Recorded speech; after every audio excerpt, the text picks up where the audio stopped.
beaten to silence about our mental health issues. Maybe you had bipolar disorder and you were going through mania or schizophrenia, or you were having post-traumatic stress disorder symptoms. They would just beat you. The stigma in the Black community when it comes to mental illness dates back to slavery.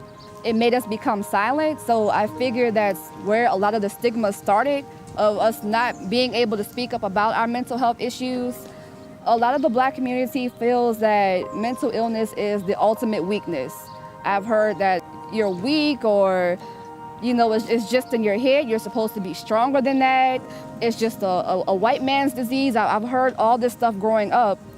And the Black church also has a lot to do with it, because church is a very big thing in the Black community. You're hearing, pastors say that that's just a demon, you're just supposed to pray, and you don't need to see professional help. And I feel like the Black church really needs to come to the realization that this is an illness. We're not telling everyone to pray away other diseases, so why are we telling everyone to pray away mental illness?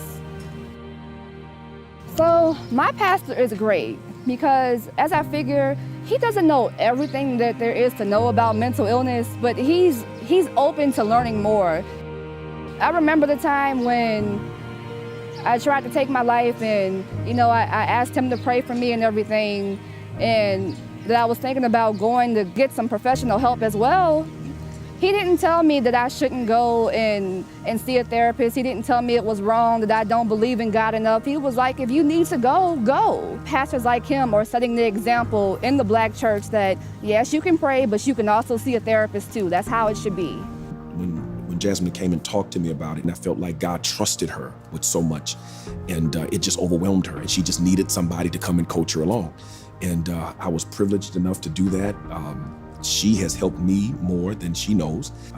It gives me more reason to fight, not just for her, but for other people, because I probably was one of those naive pastors, because I preached to depression, but I didn't really pay attention to it. It made me sit back and say, you know what? I need to be educated on this. I just can't preach to it. By me telling my story and just being so open to share my story with the church, it's gotten other people in the church talking about their mental health, because I remember there's been times that some of my church members have come up to me and said, I'm going through this too, and thank you so much for speaking up, because I wasn't able to speak up. I've asked our officers to get with Jasmin about developing not only just a workshop that will enlighten the entire church, but also train the leaders of the church. What am I doing to make sure the Black community has more mental health resources? I created an app called The Safe Place. I had an idea to create an app for the Black community. It took me about 4 months to actually put the app together. The app was accepted to both Android and iPhone.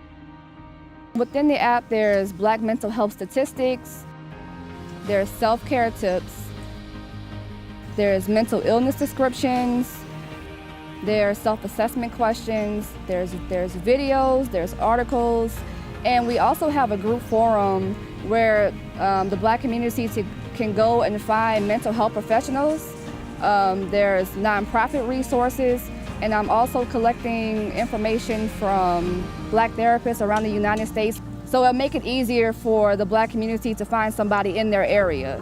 I think the app that Jasmin created called Safe Place for the Black community is very, very powerful, simply because it gives a platform and gives them a voice, it gives them instruction.